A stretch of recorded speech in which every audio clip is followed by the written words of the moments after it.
Hi students, today we are going to discuss about the degeneration and regeneration in the nerve fibers. Actually, now we have to get idea about this when the degeneration and regeneration occurs. If there is any damage, if there is any injured how it occurs in the nerve fibers, then degeneration and regeneration process will occur. So for that purpose, we have to know about this then as the introduction part about the when a nerve fibers is injured as various changes occurs the nerve fibers, the nerves and nerve cell body. All these changes are together is called as a degenerative changes. Okay, so when it occurs, now we are going to see about when it's going to occur. Before that, we have to know so what are the objective we are supposed to cover today. So here today we are going to cover about what are the causes and grading of injury in the nerve fibers, and what is the process of the degeneration, and what are the process under the regeneration, and what are the complications. So these are things we are supposed to cover today. So next we are going to see about is now we know about the what are the causes of injury. Actually, this injury to nerve fibers occurs due to as a transections of nerve fibers, crushing of nerve fibers, or is a local injection of toxic substances into the nerve fibers, and it is a obstruction of the blood flow like with ischemia, so of the nerve fibers and hyperpyrexia. So these are the conditions of cause of this injury of the nerve fibers. So next we are coming for this grading. So how can it's going to this grade? So depends upon the severity of this injury. So they have to be segregated as a different type of degree of injury, a severity, which means we are not, they have going to be segregated as a degree, as a depends upon the severity. So here the Sunderland has classified the injury to nerve fibers into the 5 categories. So depending upon the order of severity. Okay. So like as the first degree, second degree, third degree, fourth degree, and fifth degree. Now we have to know about what is the first degree, what is the second degree, and what is the third and fourth, fifth. Okay. So first degree is injured is the most common type of injury to the nerves is caused by the applying pressure over the nerve fibers for the short period leading occlusion of blood flow and hypoxia. Okay. By the first degree of injury, axon is not destroyed, but a mild demyelination occurs. It is not a true degeneration. Axon loses the function temporarily for a short time, which is called as a conduction block.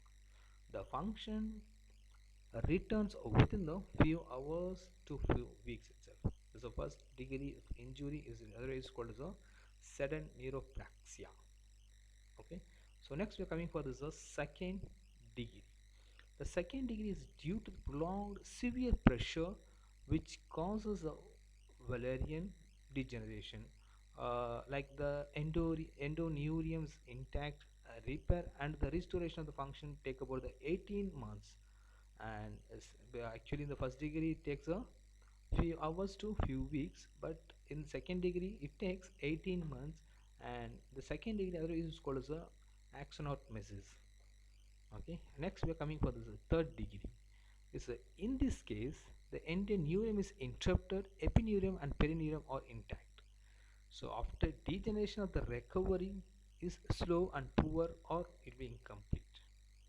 So we are coming for this third, fourth and fifth degree otherwise called as a neurogenesis. Okay, so next we are coming for this a little bit briefly about the fourth degree. Okay, this type of injury is more severe. Epineurium and perineurium are also interrupted, and basically of nerve fibers are disturbed or and disorganized. So regeneration is being very poor, otherwise is incomplete. And fifth degree, this fifth degree of injury involves complete transection of the nerve trunk with loss of continuity. And it will be useful, the regeneration is not at all possible unless the cut ends are rearranged approximately quickly by the surgeon. So otherwise it is not possible, you cannot able to regenerate, cannot able to make together. So This is a depends upon the order of severity they segregate as a degree. They have to giving as a grading system. Okay, next we have to just move for this. What are the changes will occur if there is a degeneration? So changes in the nerve cell body, changes in the distal stem or nerve, and changes in the site of injury. So these are the changes. These are the area there is a making the major changes. So now we are going to just move for this. What are the changes in the nerve? Okay. Actually, the degeneration refers to deteriorations or impairment or pathological changes of injured tissue. When the peripheral nerve fibers is injured, the degenerative changes occurs in the nerve cell body, and the nerve fibers are same neuron as well as the adjoining the neuron. Okay, now we are going to see about what are the changes in the nerve. As a axis, a cylinder swells and break up into the small pieces. After a few days, the broken pieces appears as a debris in the space occupied by the axis cylinder. And as a myelin sheath is slowly disintegrated into fat droplets. The changes in the myelin sheath occurs from the 8th to 35th day. Next, we're coming from this neural lemma sheath is unaffected, and but the squamous cells is multiply rapidly.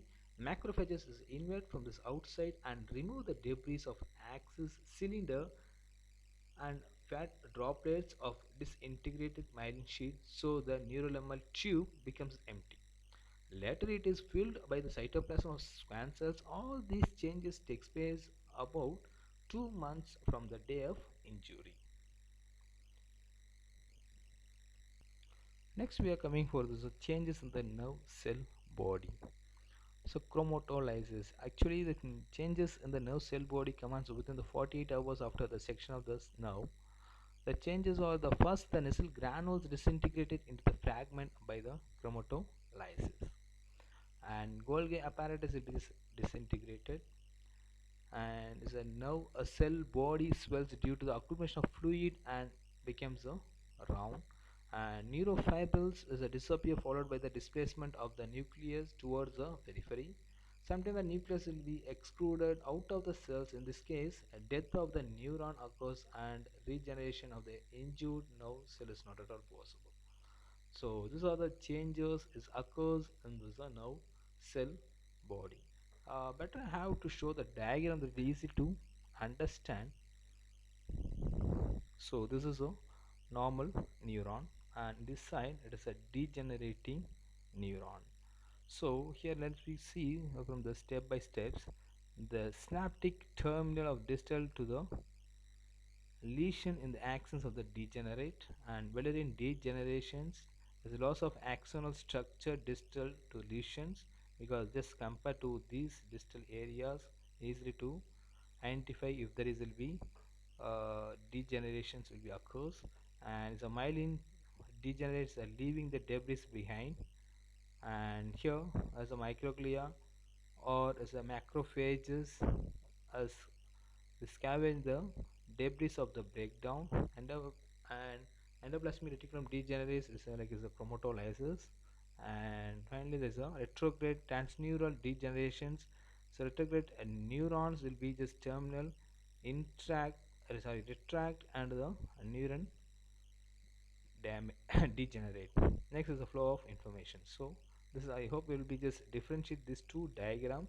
So outcome is going to be there. If there is a lesions, so everything, so the rest report everything is going to be collapsed. So which means there will be becomes a debris. Okay. So I hope we'll be just easily to compare these two neurons, a normal neuron as well as the degenerating neuron. Okay. And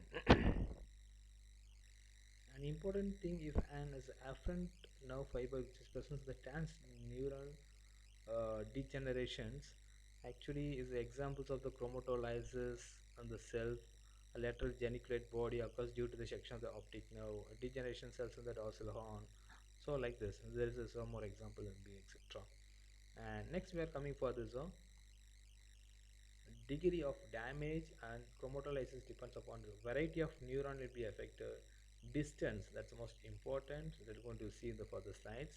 Distance of the nerve lesion from the cells and nature of injury. So these are the main depending reasons of degree of as well as the promoter rights.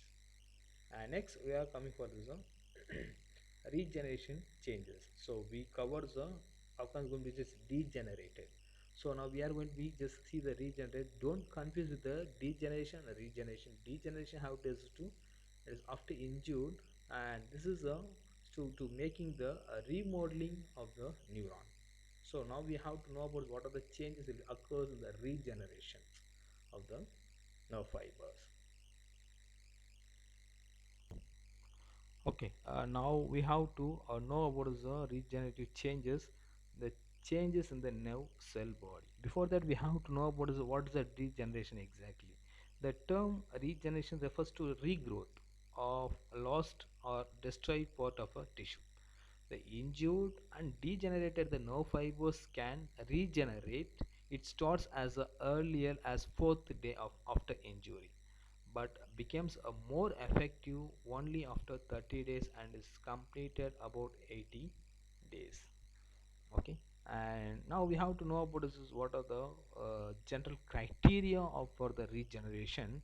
Actually, which already told about this is depending upon the gap. The gap should be this gap between the cut of end of the nerve should not exit maximum is a 3 millimeter, and neurolemma should be present. As neurolemma is absent in CNS, the regeneration of nerve does not occurs in the central nervous system. And next we are going to see about is the nucleus is a must be intact. If it is excluded from the nerve cell body, the cell is atrophied and the regeneration does not occur. Okay, so the two cut ends should remain in the same line. The regeneration does not occur if any one of it be just moved away. That's also most important factor criteria for the regeneration. Okay, so now we have to move for this changes in this distal stem in the nerve areas, so at the site of injury also. So the first, some of the pseudopodial like the extension grow from the proximal cut end of the nerve. This extension are called as the fibrils or regenerative sprout. The number of fibrils is up to 100. The fibrils is a move towards the distal cut end of the nerve fibers. Some of the fibrils enter the neural tube of distal and the from axis cylinder elongations. So span cells line up in the neurolemma tube and actually guide the fibrils into the tube.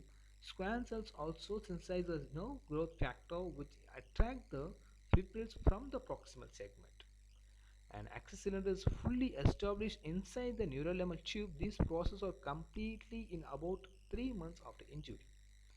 And next we come for the myelin sheath, formation of the myelin. Hmm. Myelin sheath is formed by the squam cells slowly. The myelination is completed in 1 year. Diameter of the nerve fibers gradually increases. However, the degenerated nerve fibers obtain only 80% of the original diameter. Newly formed is the internodes are also shorter than the original ones. So in the nerve cells cell body, the first the nasal granules appears followed by the Golgi apparatus. The cell loses the excess fluid, nucleus occupies the central portion. Through the anatomical regeneration occurs in the nerve, functional recovery occurs in the after long period. And followed by that, some of the complications is the complete atrophy and functional complications, neuroma formations, and phantom limb. So if it is, there is a not proper line, it's not be properly regrowth, there is no, the nucleus will be affected. So these are the functional complications, and neuroma is the properly is not formed, and is phantom limb. So these are the complications is a we cannot able to regrowth, or which means otherwise is a regeneration of the nerve fibers. So next we are coming for this neurotrophic and nerve growth factors. So these are the stimulants. So the nerve growth factors to promote the growth of sympathetic nerves and some sensory nerves to responsible for the growth and maintenance of the cholinergic is a neuron in the basal forebrain stratum. And the BDGF is a brain-derived neurotrophic factors to promote the role of peripheral sensory nerves, neurotropins 3 and 4 and 5, and it's going to be helpful to just making the stimulation of the nerve growth. And some of the other growth promoting factors also will be added. So the ciliary neurotropic factors produce the span cells, astrocytes helps to this to regrowth as well, and growth of promoting role in the lesion and embryonic spinal cord neurons, and some other factor like there's a leukemia inhibitory factor, insulin-like growth factor, transforming growth factor, fibroblast growth factor, platelet derived growth factor. So this is a growth factor also is going to be this indirectly how to be helpful for the degenerations. And I hope there is any query, any doubts, you can text me. This is the end of the class. Then how to thank you. So any doubts you can clarify. You can text me. Okay, don't hesitate to ask. To free to ask to by the WhatsApp. Thank you.